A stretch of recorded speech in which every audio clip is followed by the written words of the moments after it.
एक गांव में एक किसान रहता था। उसका विवाह दूसरे गांव में एक बड्ढे घर की बेटी से हो गया। वह गरीब किसान अपनी पत्नी को लाने कई बार उसके मायके गया, लेकिन हर बार उसके मायके वालों ने कोई न कोई बहाना बनाकर टाल दिया।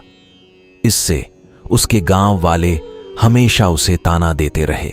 लोगों के तानों से तंग आकर एक बार फिर वह पत्नी को लिवाने उसके गांव पहुंचा। घबराहट में राह किनारे देवी के मंदिर में जा पहुंचा। मैया से विनती करते करते उसके मुंह से निकल गया, मातेश्वरी, यदि मेरी घरवाली मेरे साथ आएगी तो मैं अपना सिर तुझे चढ़ा दूंगा। गरीब किसान हिचकिचाता हुआ ससुराल पहुंचा। वहां उसकी खूब आवभगत हुई। 2 दिन के सत्कार के बाद उन्होंने उसकी घरवाली उसके साथ विदा कर दी। छम छम करती बैलगाड़ी में अपनी दीदी और जीजाजी को बिठाकर साला ले चला। गांव के बाहर आते ही देवी का मंदिर आया तो गरीब किसान को अपनी प्रतिज्ञा याद आ गई। उसने बैलगाड़ी को रुकवाते हुए कहा, मैं मातेश्वरी के दर्शन कर अभी आता हूँ, तुम दोनों यहीं ठहरो।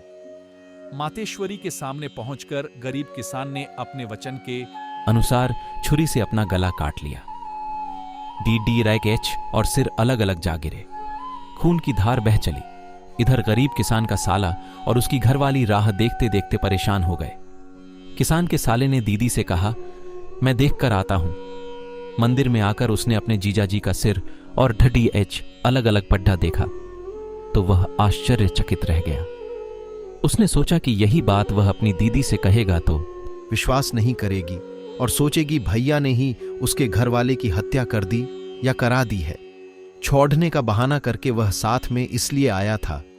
यही सोचते हुए उसे लगा कि अब वह बहन को कौन सा मुंह दिखाए, इससे तो मर जाना ही अच्छा है। किसान के साले ने इसी संताप में छुरी उठाकर अपनी गर्दन दी। उसका भी सिर और धड़ अलग अलग जा गिरा और खून की धार बह चली। उधर किसान की घरवाली बैलगाड़ी में बैठे बैठे घबरा गई। इन दोनों को तलाशने वह मंदिर में आई तो वहां का दृश्य देखकर उसने अपना सर पीट लिया। विलाप करते करते उसे ख्याल आया कि वह लोगों को कैसे मुंह दिखाएगी। लोग उसके चरित्र पर दोषारोपण करेंगे और कहेंगे कि वह इसीलिए पति के साथ नहीं आई। आ जाना पड्ढा तो पति और भाई की हत्या करवा दी। इसी शर्म के मारे उसने पास पदड्डी छुरी उठाई और अपनी गर्दन काटने को उद्यत हुई। तभी देवी ने उसे टोका, नहीं नहीं, ऐसा मत कर। किसान की घरवाली ने गिद्धाते हुए कहा, मातेश्वरी, इसके सिवा रास्ता ही क्या बचा है मेरे लिए। मातेश्वरी ने उसे हिम्मत बंधाते हुए कहा, घबरा मत, मैं तेरे घरवाले और भाई को फिर से जीवित कर दूंगी, तू इनके धड़ से सिर मिला दे। प्रसन्नता से बावली हुई उस नारी ने हड्ड-बद्दाहट में घरवाले के धड्ड पर भाई का सिर और भाई के धड्ड पर घरवाले का सिर लगा दिया। मातेश्वरी ने दोनों को जीवित कर दिया। दोनों अपने अपने कपड्ढे जाधते हुए उठ खद्दे हुए। उस स्त्री के लिए अब यह समस्या उठ खद्दी हुई कि इन दोनों में से किसे घरवाला माने और किसे भाई माने।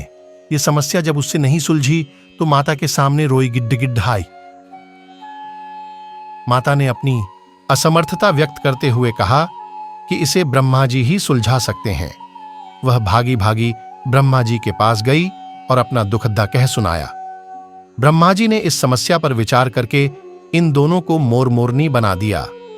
इस रूप में पति पत्नी के धर्म का निर्वाह शरीर स्पर्श के बिना ही होने लगा।